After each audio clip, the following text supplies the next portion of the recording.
Hi and welcome back to the channel. मुझे बहुत ही crazy level का गर्मी लग रही है, इसीलिए मैं इसको लेके बैठी हुई हूँ। And please, I am not bragging, I am bragging. मुझे बहुत ज़्यादा ये सीबी से लिया था मैंने। If any elder one is watching this video then please इसको अपने छोटे भाई बहनों को शेयर कर दो। शायद अगर वो तुम्हें बहुत ज़्यादा वैल्यू और रिस्पेक्ट नहीं देते हैं जो तुम्हें मिलनी चाहिए, तो मे बी उनको समझ आ जाए और वो तुम्हें वो वैल्यू और रिस्पेक्ट देने लग जाए ये वीडियो देखने के बाद। Being an elder daughter, I really feel कि हमें इतना ज़्यादा स्ट्रॉन्ग बनना बचपन से सिखाया होता है ना, कि हम स्ट्रॉन्ग बनने के चक्कर में, अपने इमोशंस को हाइड करने के चक्कर में हम बहुत ज़्यादा बोलते इंडिपेंडेंट बन जाते हैं। बचपन से इंडिपेंडेंट बन जाते हैं एंड बहुत ज़्यादा मैस्कुलिनिटी आ जाती है हमारे अंदर। वो फेमिनिन साइड बहुत ज़्यादा सप्रेस हो जाती है, ना चाहते हुए भी वो साइड बहुत ज़्यादा सप्रेस हो जाती है। क्यों, हमें नहीं पता। बस हम घर का बड़ा बच्चा है तो हमको स्ट्रांग बनाया गया है, हमें उस हिसाब से समझाया गया है, सिखाया गया है, बताया गया है कि how you have to behave, how you have to manage all the things by yourself and how you have to take care of your siblings as well and so on. And I mean, like, you are the one taking stand for yourself as well as your younger sibling. मतलब तुमने कुछ गलती की जो कि बहुत ही normal है, या तुमने कुछ भी फक्ड अप कर दिया, या कुछ भी तुम्हारे मार्क्स कम आ गए, anything like that, you are obviously justifying your self, clarity दे रहे हो अपने पेरेंट्स को। वो तुम्हें सुना रहे हैं कि ये इतने कम नंबर क्यों आए, इतने कम नंबर क्यों आए। यू आर द वन जो अपना स्टैंड ले रहा है, उनसे लड़ रहा है। एंड जब तुम्हारे छोटे भाई बहन के भी कम मार्क्स आते हैं, या वो कुछ सेम फकडअप करते हैं, या तुमसे भी ज़्यादा गंदे वाला फकडअप करते हैं, again you come there to take their stand as well. मतलब तुम भाई, मेरे को ऐसा लगता है कि तुम पूरा लड़की रह ही नहीं पाते हो। तुम एक तरीके से खाली लड़की की बॉडी है तुम्हारे अंदर, तुम्हारा दिमाग, तुम्हारे इमोशंस एंड तुम्हारी हरकतें, तुम्हारे ऊपर जो रिस्पॉन्सिबिलिटीज़ बचपन से ही डाल दी जाती हैं, सब कुछ ऑटोमेटिकली नेचुरली एक लड़के की तरह आ जाती है। बिकॉज तुम्हें सब कुछ सिखाया हुआ है बचपन से कि you have to take care of your siblings. वो कुछ भी, मतलब अगर हमारे पेरेंट्स सपोज फॉर एग्जांपल बाहर जा रहे हैं एंड तो तुम दोनों घर पे हो, वो छोटे बच्चे को कुछ नहीं बोलेंगे करने के लिए। उसको नहीं बोलेंगे कि तुम्हें अपना ध्यान खुद रखना है, तुम्हें बोलेंगे यू आर द वन कि तुम्हें खुद का भी ध्यान रखना है एंड तुम्हें उसका भी ध्यान रखना है। और अगर उसको गलती से कुछ हो गया, तुम दोनों में लड़ाई हो गई, तो यू आर द वन जो पहले पिटेगा और गाली खाएगा। So I don't know why this happens. And हम अपनी इंडियन फैमिलीज़ को, ब्राउन फैमिलीज़ को, व्हाटएवर यू से, नहीं सुधार सकते इन सब चीज़ों में। तुम चाहे जितना मर्जी लड़ लो, समझा लो, तुम नहीं सुधार सकते हो उन्हें, उनकी चीज़ों को। उनका हमेशा यही होगा कि हमने तुम्हें पैदा किया या तुमने हमें पैदा किया। मैं तेरी माँ हूँ या तू मेरी माँ है, तू मुझे सिखाएगी। अब ओहो, अब तो बच्चे इतने बड़े हो गए, अब तो ये हमसे ज़ुबान लड़ाएंगे। हम आपसे ज़ुबान नहीं लड़ा रहे हैं, हम सिर्फ एक बात, अपना पॉइंट, अपनी फीलिंग बस पुटअप करना चाह रहे हैं। हम आपसे ज़ुबान नहीं लड़ा रहे हैं। We respect that you are our parents. तो आपने हमको पैदा किया, बहुत ही क्रेजी काम कर दिया आपने, क्योंकि हमसे तो परमिशन नहीं थी। हम ऊपर बैठे थे, है ना, अपनी चिट्ठी ऊपर भिजवाई थी, हमने ऊपर से हाँ भेजा था कि हाँ हाँ ठीक है कर दो पैदा, कोई दिक्कत नहीं है, तब हम आए हैं obviously. Why don't they understand this? I mean like why? Also जो हमारे छोटे भाई बहन होते हैं, वो तो बड़ी बहन होने का जो दुख है वो समझ ही नहीं सकते। चाहे भाई हो छोटा या बहन हो या दोनों हों, वो समझ ही नहीं सकते। मतलब क्योंकि उन्होंने वो स्ट्रगल देखा ही नहीं है। बिकॉज हमने वो स्ट्रगल अपने टाइम पे कर लिया, ठीक है। हमने कि हम ये ऐसे कपड़े पहनने हैं, मुझे तो ऐसे कपड़े पहने हैं, मुझे तो हाँ बाहर जाना है, मैं तो रात में भी घूमूंगी, मैं तो लड़कों से बात करूँगी, मैं तो दोस्त भी बनाऊंगी, मैं तो ये भी करूँगी, मैं तो जॉब भी करूँगी, मैं तो हाँ लेट नाइट शिफ्ट वाली जॉब करूँगी, व्हाटएवर।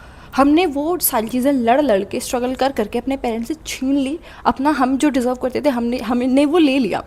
तो उनको वो ऑटोमेटिकली ट्रांसफ़र हो जाती है चीज़। मतलब जितने भी हमें हमारे पेरेंट्स को, माँ बाप को एक्सपेरिमेंट करने होते हैं, सारी बड़ी औलाद पे वो कर देते हैं, ठीक है। अपनी बड़ी लड़की पे, बड़े बच्चे पे वो सब एक्सपेरिमेंट कर देते हैं।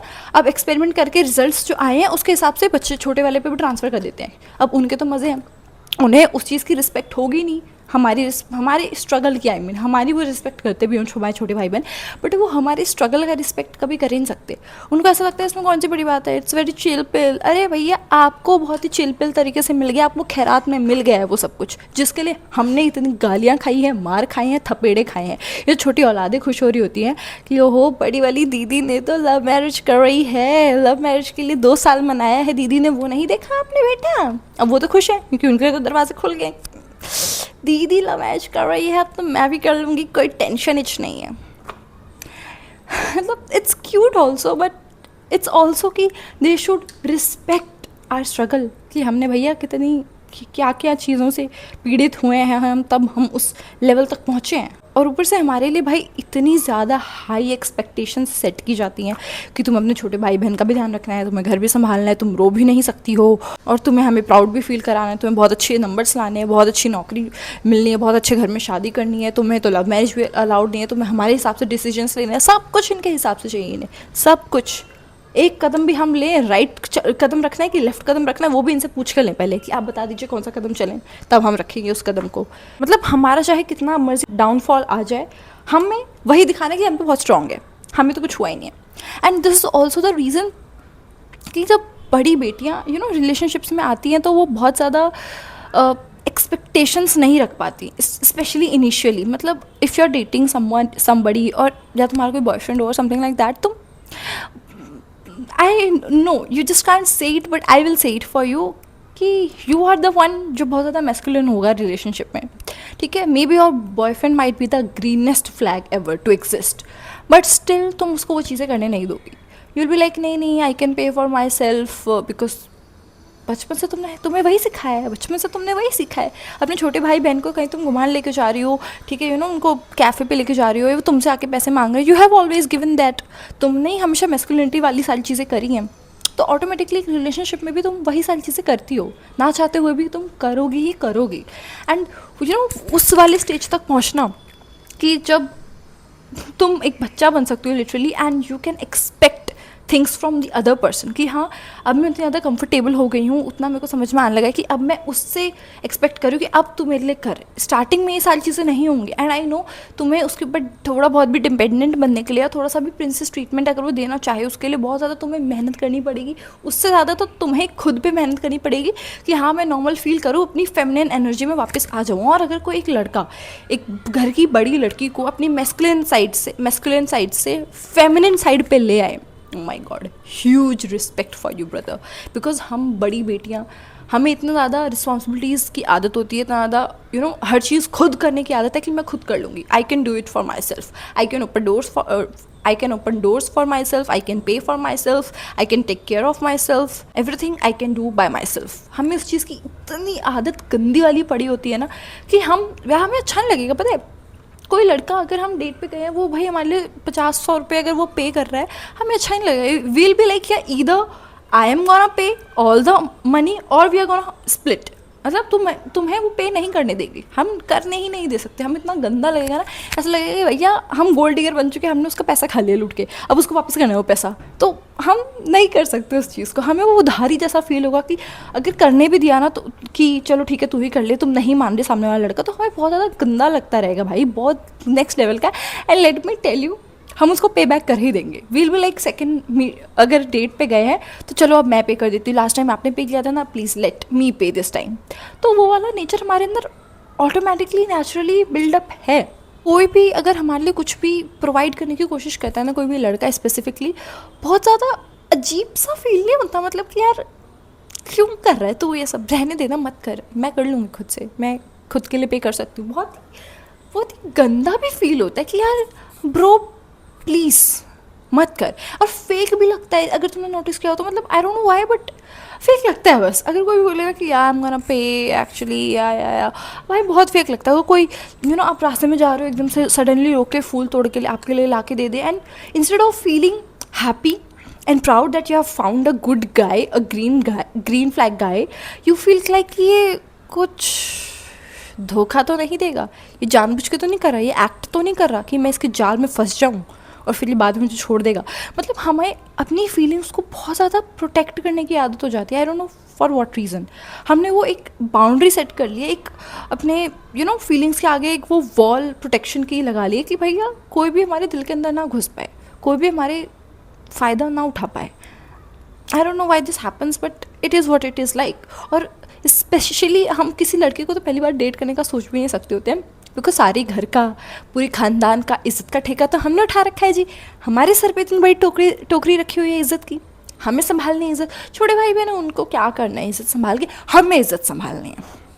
I just hate this concept कि मतलब मैंने जो मूवी देखी थी दे दे प्यार दे 2, उसमें रकुल प्रीत का एक डायलॉग था which I totally related with, that was कि जो इज़्ज़त मेरे कुछ करने से बनती है या बिगड़ती है वो आपकी इज़्ज़त कैसे है। एंड आई वाज लाइक, जब वो फिल्म मैंने देखी थी ना, I literally paused it and I was thinking about it कि कितनी गहरी बात है एक लड़की के ऊपर.